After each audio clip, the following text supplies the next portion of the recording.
This show is listener supported. You can join us and help our show grow to support more adoptees by going to adopteeson.com/partner.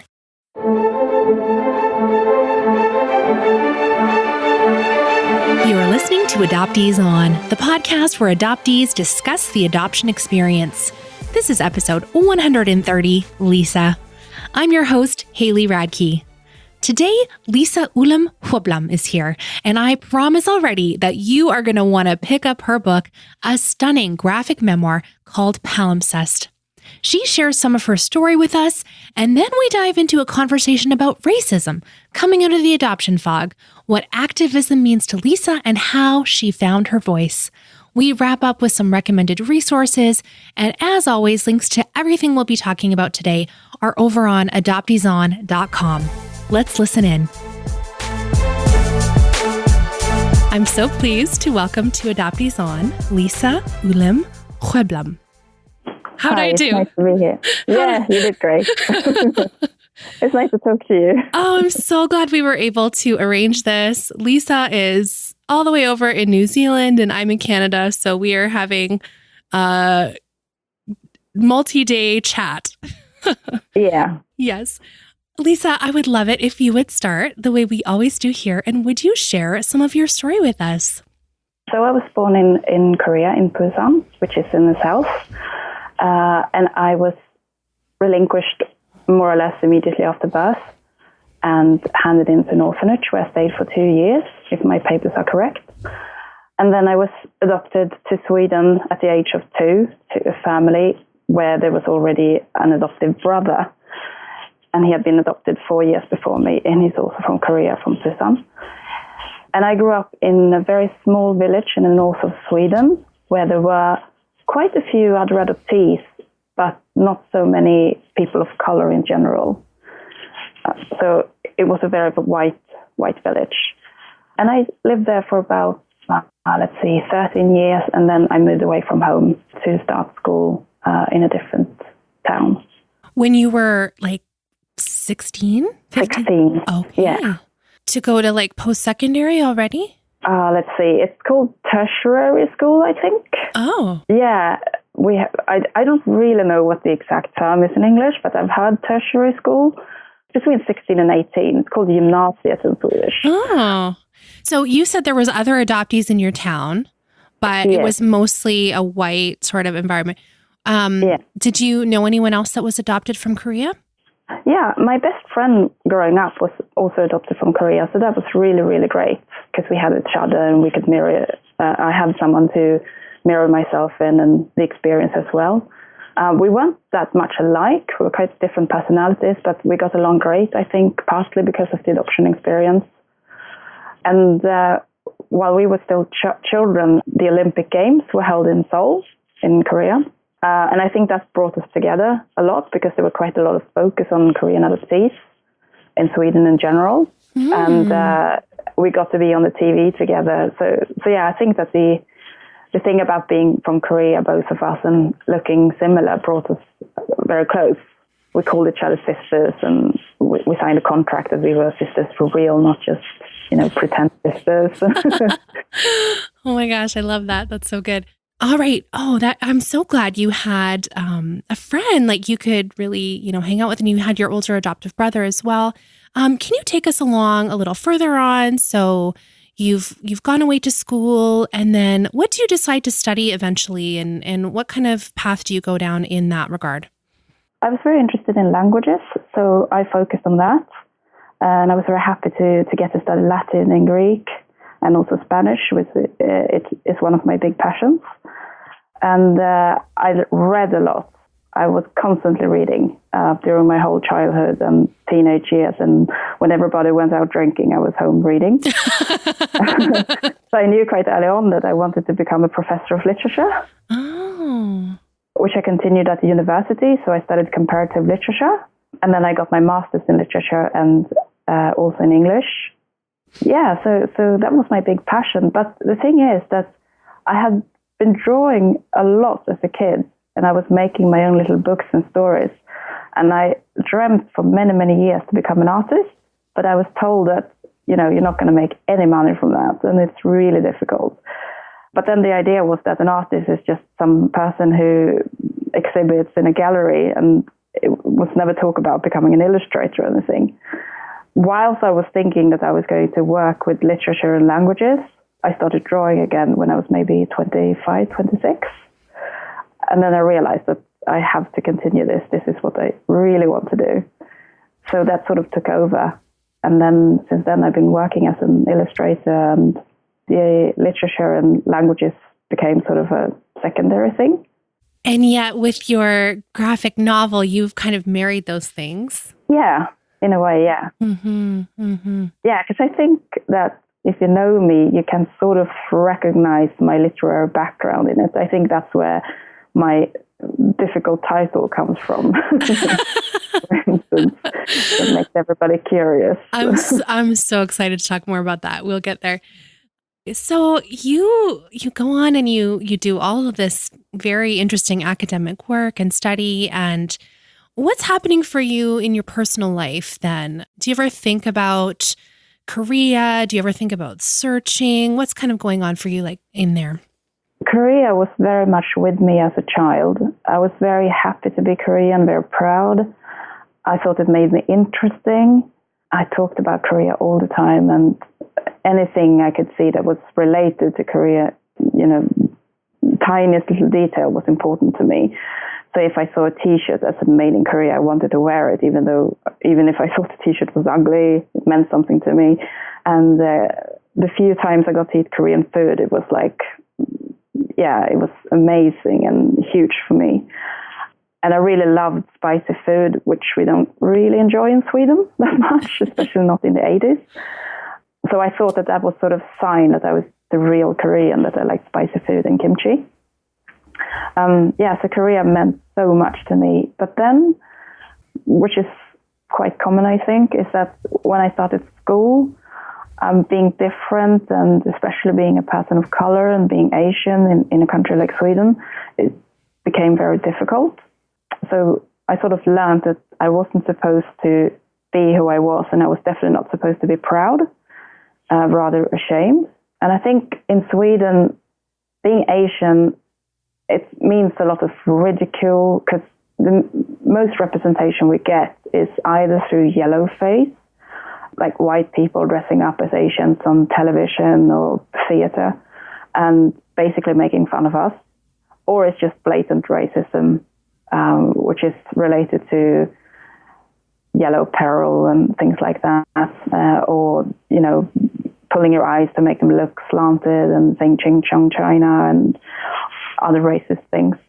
So the sort of the happiness of being Korean and the pride of being Korean was basically bullied out of me. So I spent most of my time after that, so many, many years, just trying to be as white as I possibly could, and even internalize the racist jokes and making them myself. And everybody loved it if you, as an Asian, made fun of other Asians. That was hilarious. And on top of that, being an Asian woman, or a girl at first, and then a woman, was also linked to a lot of sexualized racism, which I found very, very hard, which meant that not just trying to be white, but also trying to be as non-feminine as possible, because being an Asian woman was very much linked to the films that started coming out in the 70s and 80s, like Vietnam films, and depicting the Asian woman as a prostitute or available for anything that had to do with sex. It was very problematic for me. Mm-hmm. So I worked really hard to be as white as possible and as non-female as possible, so that I would basically be left alone. Yeah. Wow, that's a heavy burden for you. What was sort of next? Like, I guess I'm picturing you sort of trying to, make yourself into this whole other person, which adoptees are kind of already expected to do when they're adopted into their adoptive family. Yeah. How did you work through that? How did you process that? Well, I think I've been working through it my whole life. And it was only maybe 5 or 6 years ago that I sort of come to terms with being Asian. So it's been a long thing. Yeah, and I've been dealing with a lot of self-hatred and internalized racism, which led to depression and stuff. But it's hard to know what thing caused what. But I know that I've been dealing my whole life with anxiety and depression and desperately trying to fit in. And I described myself to a friend the other day as a chameleon, because I think that I still don't really know what my taste is like, or what I actually like to wear, or what music I actually like, and anything that relates to taste, because I've always been trying to fit in wherever I go. And I've been moving around a lot, and I've been in a lot of different circles of friends, but I've always been trying to fit in. So maybe I've been wearing these types of clothes and listen to this type of music, and then I move somewhere, and then I change completely because I'm so desperately trying to fit in.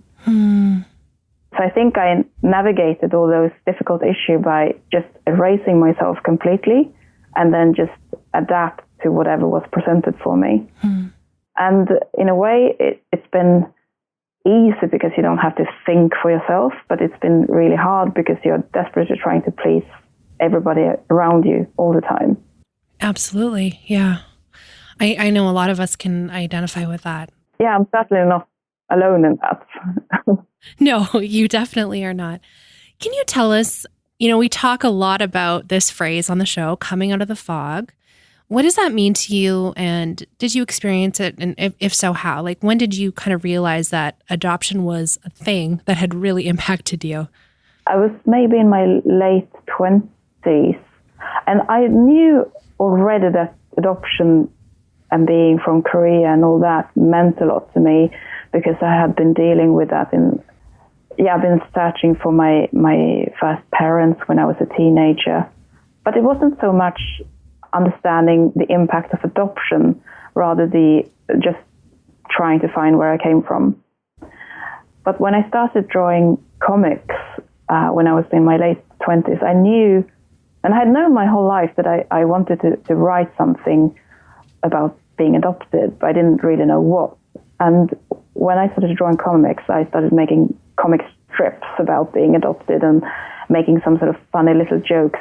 Yeah, I remember that my dad told me that people had asked them when they were adopting if we were refundable. And I thought that was absolutely hilarious. So I made a comic strip about that. Yikes.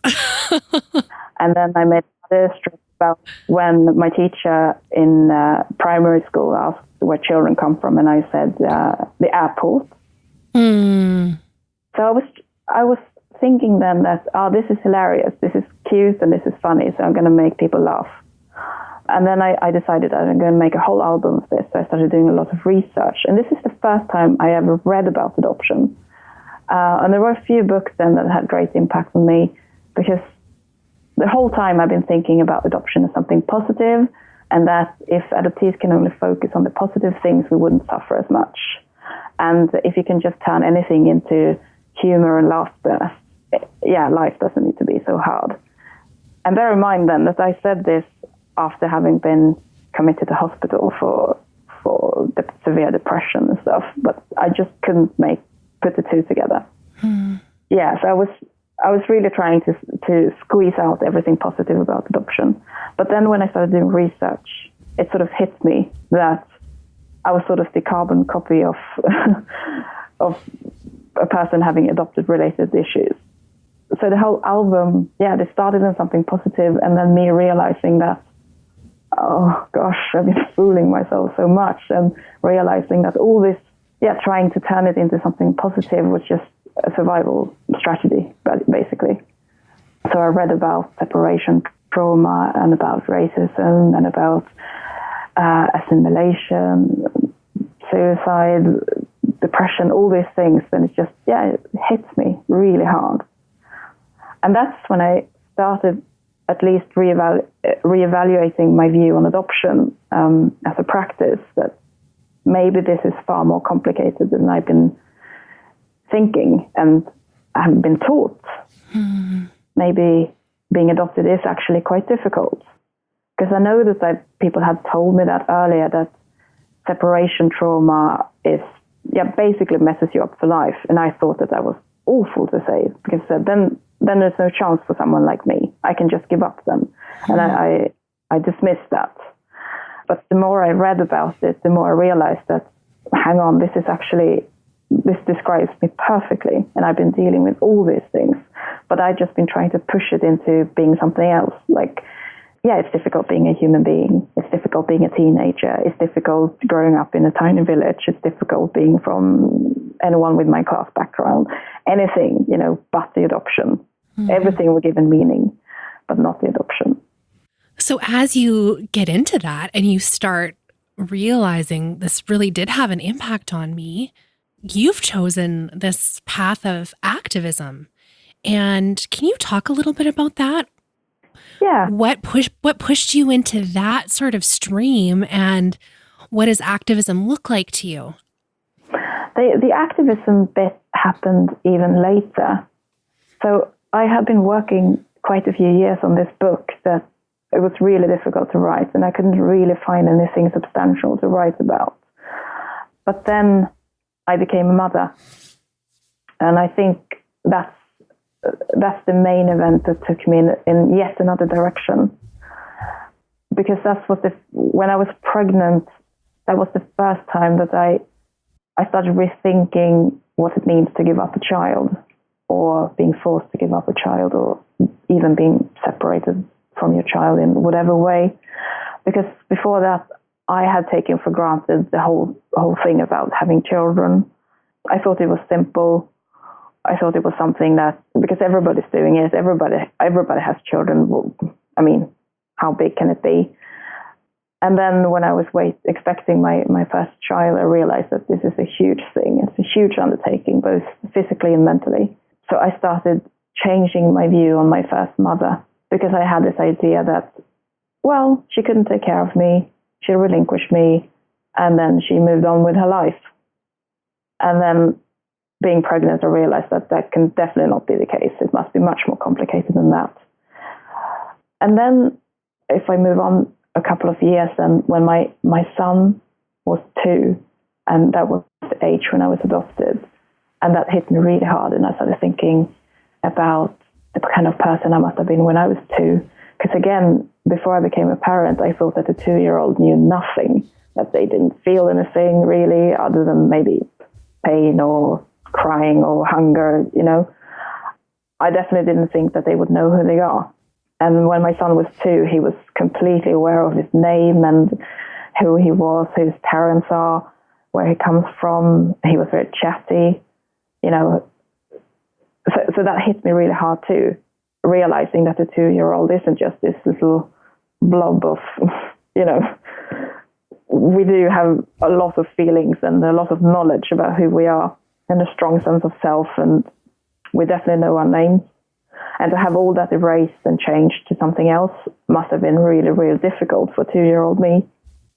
And my son started asking questions about why we look the way we do. And he was pointing at other Asians and saying that, are they our family? Are we related to them? So it was really clear that he understood what we looked like and that we didn't look like his grandparents. And then I realized that I absolutely have to start searching again for my first parents. I had searched for them when I was a teenager and been told that there's nothing that can be done to find them. My adoption agency in Korea said that they sent me a long list of everything that they had done, and that no one could be found, and I just had to live with that. But I decided to try again. So I contacted them, and they basically said the same thing. But thanks to internet and social media, I could carry out a lot of the search in a different way, and I got great help from my husband. And this is actually what my comic book is about, so I'm not going to say too much. Don't spoil it. It's so good. No. But yeah, so he said that, okay, I'm going to try and search through other channels. So I'm going to contact people in Busan directly and see where that can take us. And I'm not going to describe the whole process, but we found out a lot of difficult things that I wasn't prepared for. for instance, that my adoption documents were completely manufactured, and that I had an orphan hojok, which means that I had a family registry that said that I was an orphan, and that there was no record of my parents, while at the same time I had another paper that said that I had parents and my parents' names. So we learned that I was one of the many thousands in Korea who had completely falsified paperwork and had been turned into an orphan even though I wasn't one. So I think that's where my activism started, was when it wasn't so much from my personal experience as an adoptee, but learning that the adoption industry, or actually coming in contact with the term adoption industry, because that was the first time I've been thinking about adoption as part of an industry. Before that, it was just a way to form a family. Because whilst I was searching and discovering the thing about being a paper orphan, I started looking for other adoptees. And before that, I hadn't had that much interest in other adoptees, rather trying to stay away from other adoptees as much as possible. And now I was connecting instead and realizing that my story was far from unique and that there were much, much worse things that happened to people than my own experience. And it felt like I didn't really have a choice. I had to become an activist because there were so many stories like mine and so many stories about corruption and about children being taken from their first parents. And yeah, you name it. There was so much going on. So I started reading news and I started reading books and research, academic research and blogs, and connecting with other adoptees all over the world on Facebook and other social media, and realizing that this is not an exception, these stories. There are so many of them. So I think I moved from more of the health aspect and personal experience to this wider perspective and looking at structural problems within adoption. And that is what turned me into an activist. So it's been a very long journey. Mm-hmm. Thank you for sharing that. I don't think the switch flips for anybody kind of overnight. When you're talking mostly to other adult adoptees here, and when you call yourself an activist, what does that mean? And what do you hope for other, adoptees, just like us? What do you hope we would be doing? I think I have different focus points on my activism. And I think the first thing is to make other adoptees feel that they are not alone. Because I think that was the most important thing for me initially. And that's where social media really, really became important. Because before that, my view on social media was just silly people sharing silly photos. And then when I realized that I could talk to adoptees in United States or in Korea who had moved back or wherever, that's when I realized that this is the true greatness with social media. And for me, the first thing that mattered so much to me was that someone said, I see you, I hear you, I understand you, this is a safe space, you can feel anything here. And that's when I realized too how built up I had been inside, trying to please everybody around me, and not just about taste and all that I talked about before, but about adoption, about what it is. Because when I started voicing a different opinion, just a little bit, just saying that maybe it's not great, people reacted very, very negatively. And that's when I learned too, by talking to other adoptees, that this is a highly controversial subject, or a highly controversial perspective to have. So I was completely afraid to voice anything negative. And then I found this group on Facebook where I could say wherever I wanted, and no one hated me for it. And they said, we understand, we feel exactly the same. So I think that making, especially adoptees who don't feel overly positive about adoption, to make them feel that they are heard and seen and that they are not alone. That is one of my focuses. And maybe the most important one. Because I think that for adoptees, a lot of this is about pure survival. That we are, so many of us are so lonely and so scared that we need to find other people to feel safe with. Mm. And then the next step is, to fight all the problems, the structural problems that we have, and that they are so common, and they're breaking laws and human rights issues. And so my activism is a lot about trying to make people aware of what's going on in the industry, that children are being sold and stolen, that the way orphanages operate, that they are not necessarily about taking care of children but making money, and that a lot of the children in orphanages aren't actually orphans, that they have parents who want to care for them but can't. So it's a lot about changing the narrative of adoption and trying to switch the focus on what good it can bring, and about the adoptive parents and their feelings, and sort of steer it into the direction of what is actually going on, because people have no idea. And I write a lot about these things on my Instagram account, which is completely dedicated to issues of adoption and racism, but mainly adoption. And every time I get a comment saying that I had no idea that adoption could be anything but positive. Mm-hmm. And I had no idea that children were kidnapped for adoption. I had no idea. So that is sort of the next step, to just do pure information work and trying to dismantle the idea that adoption is, one-sided good and simple and saving children. And I mean, once you've shown people and they actually see it, they can't unsee it, right? There's this thread now that every time they see something about adoption, they're like, that's not the whole picture. I usually compare it to The Matrix. I thought that film was really good. It's a very good analogy for being an adoption activist. The thing that when you see it, you can't unsee it. Right. And you definitely have the thing about choosing the pill, that, okay, am I going to go down this path now? Okay. And then there's no way back. So I've heard a lot of adoptees mentioning The Matrix, that it feels a bit like that. I don't think I've heard that before.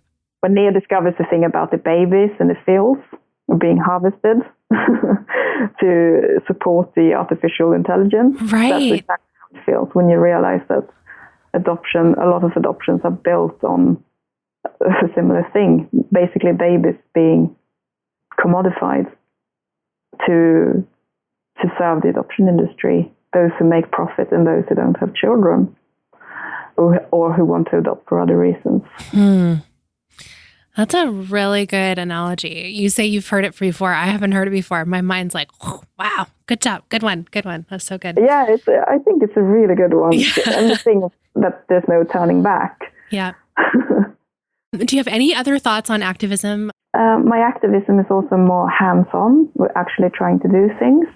So trying to talk to politicians and meet with them and talk about legislation and how we can better things for adoptees, both on a personal level and in terms of getting help and post-adoption service, but also how can we stop children from being unethically adopted? How can we stop children from being taken from their first families? And how can we protect first families from being exploited? And to actually having seminars on how to search for your first parents, or helping single mothers who are struggling so that they don't have to give up their children for adoption. And I'm part of a group called Swedish Korean Adoptees Network, and we work very much hands-on with Korean issues. So it could be seminars and putting booklets together with information about how to search for your first parents, or sending money to single mothers, raising money to be able to send gifts for Christmas so they can give their children gifts, and just helping with opinions and research to send to politicians who are trying to legislate about these things. Is there anything else that you you see adoptees online now. Yes, we talk about this. We talk about corruption and adoption and stuff. And there's a lot of talk. But then you're saying you guys are actually doing something, like the active part of activism. I think that's really important. Yeah. Yeah. It's easy to talk and it's harder to do things. But we are becoming more and more people involved in the issue as well in Sweden. I think it's hard when you feel that there's just a few people involved. But a lot of things have happened in the last few years that have made more and more adoptees saying that it's time that we gather in solidarity and do something. Mm-hmm. So, adoptees have been doing a lot of things long before I came along. So there should be a lot of credit given to them. And things have changed for the better because of adoptees raising their voices. Like when I was adopted, there wasn't any parenting courses, for instance, for prospective adoptive parents, and now it's mandatory that they go through that, and that's thanks to adoptee work. Mm. And I think that issues on racism and other things that adoptive parents are hopefully a little bit more aware of today is also the work of adoptees. Yes, I think so. I think that it's definitely increasing for sure. Okay, I have a couple of questions about you, about finding your voice. And I'm trying to think, I was going to say last year, maybe it was even a couple years ago, I did a whole series interviewing other adoptees that were creatives in a variety of fields. And we called it Healing Through Creativity. Mm. So can you talk a little bit about that, what your artistry has meant to you? Has that had a part in finding your voice? And just kind of speak a little bit about that part of your work. Yeah, I think my art and my creativity has meant a great deal in terms of dealing with adoption issues. I think if I hadn't had that, things would have been much, much tougher, because every time something happens now, something major, something really difficult or hard, something that upsets me in terms of adoption-related issues, I draw about it. Sometimes when I've had a discussion with someone who's made me terribly upset because of their insane views or whatever on adoption, and I think this is great material for a comic strip. And I know that people are going to understand it and think that it's hilarious, but the joke is on them and not on myself this time. So I think that is a major outlet for me. But I also think that it's a very good way to express heavy issues in general. One of my inspiration sources is Art Spiegelman, who did the comic book Mouse, which was about the Holocaust. And he really showed the way for how comics can be used to portray really, really horrific things that humans have done to each other and make it accessible. And very, very, you can relate in a different ways when you see pictures, drawn pictures other than, and not photography, for instance, because the horrors are still there, but you can still take them in, I think. It takes the edge off a bit without diminishing the seriousness of the issue. So I think that creativity is, I feel very, very lucky to have it. And I always think about those who don't have any outlet like this, how they are dealing with things. And I think that it could be more like it was for me when I was a teenager, before I realized that I could draw and write about these experiences, when the only thing I could do was just sit in my pain and ache and just feeling like I was being tortured, basically, and had nowhere to turn. And so I think that being able to draw is definitely helping me a lot. I wonder, I'm flipping through your book right now, and as I was reading it, I saw all these moments that you had captured in just one frame. But for you, I imagine, that one frame is just a huge memory and can represent, this huge amount of time in your story. In particular, I guess I'm thinking about some of the things when you were younger, and you were even just kind of sharing that earlier with us about your friend as a young girl. You were both adopted from Korea, and the scene where we're on TV, like right? And it's just like this one frame, and yet just that one piece is such a big impression on your story. I don't know. Can you talk a little bit about that, about actually drawing this and writing this, and just the power of just one thing that can just, I don't know, it's just like, it feels like, does it feel like for you, like this encapsulates my whole experience in just that one moment of my life? Wow, that's a big question. No pressure. Yeah, I think that the picture that matters the most to me in my comic book is actually the book cover. And that is the first image that came to me in terms of the whole album. It came to me long before the book came. And because I've been looking at the map of Korea and realizing that it looks a little bit like a uterus. And then I pushed the baby in there. And I think I really love doing those kinds of pictures where you capture so much in just one image, because you can read it in many different ways. And I don't know how other people have reacted to it. I know a lot of people like the cover and say that's very powerful, but they don't say much more than that. So I don't really know in what way it's powerful to them. But for me, it captures the whole thing about roots and birth. And I've also added the text that you can see on the cover, which I don't explain anywhere. It's actually the orphanage papers with the logs about all the children who are being sent away for adoption. And one of the names is my name. And then there are a lot of other names that I don't know and who were sent to other parts of the world. So you have a whole adoption story on the skin of the baby as well. So I think that when I find those, it's not very often it happens, but when I do find this way of making one image where I can convey a lot of layers to a story or a feeling or a sentence or whatever, it's a great feeling.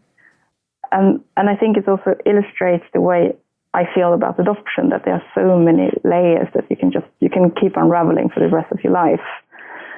This sort of understanding of what you're going through and realization of how major it is to be adopted, and then all the other things around it, the industry, the impact on first parents. And I hope that I can communicate that to other people as well, because I try to do that on Instagram, because I always illustrate my writing, more or less always. And I try to draw something that symbolizes the thing that I'm writing about. And sometimes it's successful, and sometimes it's just a very simple illustration. But sometimes I think I can capture something. Like one picture I really liked that I made a few weeks ago was an adoptee who is stuck in a well, at the bottom of a well. And she screams to someone who is up on the ground, saying that, could you please help me out of this well? And the person answers that, but I know an adoptee who's not stuck in a well, so I'm sorry, my gosh, I can't. That's so perfect. That captures the thing that we are fighting, if we're looking at it from a more personal point of view, that the suffering adoptee is trying to say, my life has been so hard because I'm adopted. I'm suffering a lot from being adopted. And then we get the response, but most adoptees are happy. Most adoptees are doing really well. Or I know an adoptee and he doesn't feel like you. That response. And I think that sort of well image, I hope that at least that was my intention, to capture that feeling when someone says to you, when you're telling them that you're suffering, that they know someone who is not suffering. I just brought it up on my phone. It's so perfect. Oh my gosh. So as you're describing the cover of your book, I started crying, and I'm just a crier anyway, but it was so moving to hear the behind the scenes of that. And I mean, it's stunning. Like, it is absolutely stunning. Thank you. The other, even on the back, with, you're back to back with your first mother, and you've got oh my gosh, I don't want to spoil it. I just want people to go get it. There's so many just really beautiful, moving drawings in here. It's really amazing. Okay, so thank you. Let's go into recommended resources, because obviously I'm going to recommend your book, Lisa. It's called Palimpsest. I'm trying really hard to say that. And even the name, it's just so perfect. Oh my word. You share what that means in the book, but do you want to tell us a little bit about that? Yeah, first of all, it's one of my favorite words in general. I think it's a beautiful word, and it has a beautiful meaning. So it's basically the method used when to save paper, for instance, in the olden days, that they scraped off the original writing so they can use it again and to write something new over it. So that's the palimpsest. And the Latin that I use in the book is describing the process of doing this. And there are so many levels to this that you can use on adoption. It's absolutely great. It's like a well of, it keeps on giving. A lot of these palimpsests were actually pagan writing that the church then used they scraped it off to replace it with sacred writing. So we have the thing, not just the actual just replacement of a text, but also this thing of replacing something bad with something better. I think that's a perfect metaphor as well for adoption, or the view on adoption, that we are given a better life. So the text that is new is better than the old one. We are giving a new chance with adoption and a better life. That's how it's talked about. So you have the metaphor works on that level, that something old is replaced with something new, something worse is replaced with something better. But then also this actual thing that happened to me by being a paper orphan and having my background story erased, that you also have that, the erasure of the original story and replaced with a new story that's going to fit either make you adoptable or fit whatever your adopted parents feel comfortable with. And there are certain stories that I'm more comfortable with. For instance, that my parents relinquished me voluntarily. It's much nicer than hearing that I was taken from them. Yeah, so there are many, many, many levels to this metaphor. So yeah, I think the title is just absolutely perfect. It's so, yeah, of course it is. And it's so, like, I'm tearing up again. When you're describing, this image of the baby on the front with the writing, and it's the writing from your orphanage, like, oh my word. So Palimpsest is really beautiful, and it's got all of these layers, and it's your story. And so, people really need to read this. I mean, every adoptee, of course, in particular, Korean adoptees, even if you've never thought about searching, there's lots of people that just haven't thought about searching. And you mentioned a little bit in this episode about how there was, you found out some paperwork is not correct, and there's like outright blatant lies. And when you searched as a teen and then later as an adult, they're like, no, we can't really help you. And this book really unravels a lot of those things. And I think it's a really, really important resource. And I absolutely recommend that everyone goes and gets a copy. And this originally, you, of course, wrote it in Swedish. Is that right? Yes. Yeah. It came out 3 years ago in Sweden. So, now we're back. Now it's been translated into English, and so it's just so beautifully done, Lisa. I don't know how else to rave about it. It's truly one of my favorites that I've read in the last few years. Truly, it's wonderful. Thank you. That's so nice to hear. That makes me happy. I've never read a graphic novel before. You keep calling it a comic. I don't know. Is that just what? I don't know who labels things a graphic novel versus comic. I don't know. There are so many different names for it. You can say a comic book, a graphic memoir, a graphic novel, a graphic comic book, whatever. Yeah, I don't really know what the correct term is. Okay. And also, I think that I think that when you say graphic memoir, it sounds a bit more grown up, because a lot of people think that comics are for children. Yeah, well, that's kind of what I was going to get at is, so one of my sons is in grade 2 and he loves, of course, comics and graphic novels. And this is definitely a graphic memoir. That is a good way to describe it. Yeah, so I need to start using that because I keep saying comic book. Well, there was a couple of times where I got really angry reading it, just because of the injustices that kind of come out. And I was like, wow, I had no idea I would feel this way reading a graphic novel. So yes, graphic memoir.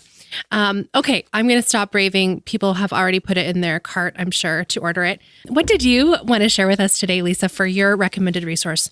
Oh, I'd like to share this great lecture. He has done 2 lectures now that's available online. It's a psychotherapist from Britain called Paul Sunderland. Oh, yes. Okay. I think a lot of listeners probably know about him already because he is quite famous in the adoption world now because he's helping adoptees all the time. I hope he knows the impact that he has, but I don't know. I don't remember when or how I come in contact with him, but it was probably in one of my Facebook groups. Someone shared it and I watched it and it just changed my life completely. I think that for us Swedes, it matters in particular because a lot of us are struggling with getting any sort of help. And just to mention what it's actually about, he's a psychotherapist who's very focused on development trauma. And he has given 2 lectures, one called Adoption and Addiction and one called Relinquishment and Adoption. And I think that maybe the second one, Relinquishment and Adoption, is because he got so much feedback on adoption and addiction that he decided to do something about one particular bit of the Adoption and Addiction lecture, which is about the wound of relinquishment. So even though it has addiction in the name, it speaks to adoptees a lot, whether you're an addict or not. I'm not an addict myself, and I have never struggled with the type of addiction that he talks about. But nevertheless, this lecture just changed my life because what he's doing is that he's focusing on the separation trauma and what that means and what consequences it has to people who were separated after birth from their first mothers. And in Sweden, where I grew up, this has not been given the acknowledgement that it needs. And I think that a lot of adoptees could have been saved from struggle, or as much struggle as we had, if anyone had talked about this and met us in these feelings. Yeah. And he has this very, very soft, sweet voice. So you really feel like you're being cuddled by his words and that he sees you and hears you and understands. And it's so nice. And so it releases a lot of tension, I think, when you listen to him, because you have all these struggles within you and that you've been trying to voice in. It could be with psychotherapists or with doctors or with your parents or friends or anything, and constantly being met with, but surely you would have died if you hadn't been adopted, or surely you would rather be here than growing up in abject poverty, or surely your mother did this because she wanted to give you a better life. And they basically diminishing the impact of separation trauma and actually not even calling it a trauma. And Paul talks about this as well, that he thinks that the word adoption is a bit of a cover-up when it's actually, because adoption is celebrated. And basically what we are saying that we're celebrating a separation and focusing on the next step. And by doing that, we are neglecting and forgetting everything that happened to the child before the adoption. And he explains in a very scientific way also about the biology behind it and the science behind it, behind the separation trauma, and why it can have the outcome that it has for so many adoptees in terms of addiction, and basically spending their whole lives trying to cover up a wound or deal with a wound that just can't be healed. So anyone should watch it. Adoptive parents should definitely watch it. And anyone who works with adoption or comes in contact with adoption should watch it. And of course, adoptees. Yes, of course. Thank you. I love that. And I don't think we've mentioned before that there is another one. So I think it was put up, within the past year or so. Yeah, it's very recent. Yeah. The adoption lecture. I will definitely link to that in the show notes. Thank you so much for sharing with us and giving us some more insights into your book and your work. I'm just so appreciative. Can you tell us, Lisa, where we can connect with you online? I think the best way to connect with me, at least if you're interested in adoption issues, is my Instagram. Mm-hmm. And it's my Korean name, so it's a little bit difficult to spell, but it's Jong.Wool-Rim. That's my handle name on Instagram. Should I spell it or do? I will make sure to link to it in the show notes. And I will also link to it when we post this episode. I will tag you so people can go straight over from Instagram and find your account. Oh my word. I love your Instagram account. It's so, so good. And I don't know how I missed that well one. That was really good. You got to scroll back a ways for that. Unfortunately, it's in Swedish. But you know what? So I don't read Swedish, but there's a little translate button. And so if there's a really big description that Lisa has written out about the piece, you just hit that translate button and it's pretty good. I mean, you get the gist of it. I hope so. Yeah, you totally do. So I love that. Yeah. And I'm thinking of writing more in English because I get more followers who don't speak Swedish now because of my book. Yeah. I also have a website where if you're at all interested in other things that I do, because I also do children's books and other things that aren't related to adoption as much, you can also go into my WordPress blog, which is my Korean name, Wool-Rim.wordpress.com. And I also have a Patreon page, which I write completely in English, where you can directly support my work too if you're keen on it. That's awesome. And that link is patreon.com/Wool-Rim.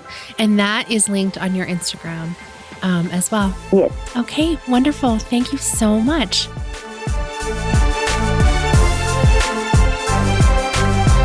Oh my gosh, I wanted one whole more hour with Lisa, like for real.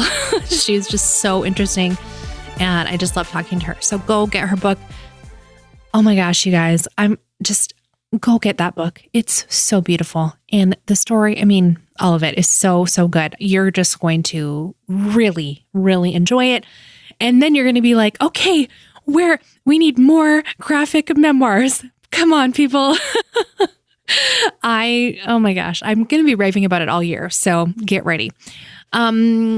Okay, speaking of books, I want to remind you that over on Patreon, we are doing our Adoptees Off Script Reading Challenge for 2020. So if you want to join us and read more books written by adoptee authors, please come over to adopteeson.com/partner. Find out all the ways you can join us from the podcast level. There's an extra podcast every single week called Adoptees Off Script, hosted by me and a rotating group of other adoptees. It's so fun. I love doing that show as well. And there's another level where you can join our Facebook group if you're an adoptee. And we are discussing some of the books that we're going to be reading this year. So if you're into that, come on over and support the show. And thank you so much to my monthly supporters. I literally couldn't keep doing the show without you guys. So thank you so, so much. Also, I just want to say thank you to those of you who share the show on social media. And one of the best free ways to just spread the word about the podcast is literally just telling one friend and maybe showing them how to download the podcast on their phone. Because some people literally sit and play the video on Facebook or on YouTube and sit and listen. When if you're a podcast nut like I am, you just download all your shows on your phone and you have it in your pocket and you can listen when you're walking the dog or washing the dishes or whatever, working out, whatever you'd like to do. On your commute. So many of you take me with you on your commute. Thank you. I hope I'm lowering your road rage. I don't know. Maybe it's worse for listening to me on the road. I don't know. Anyway, download the show for a friend. If they're like, I don't even know what a podcast is, you can show them. You can be the podcast expert and show them how to get it on their phone. And show them some of your other favorite podcasts, not just me. Be a podcast evangelist like me.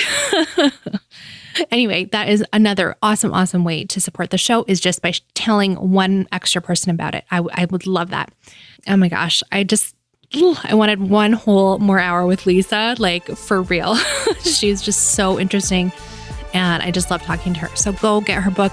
You'd think I'm like getting a cut or something. I'm not. I just really genuinely love it that much. Okay. Thanks so much for listening. Let's talk again next Friday.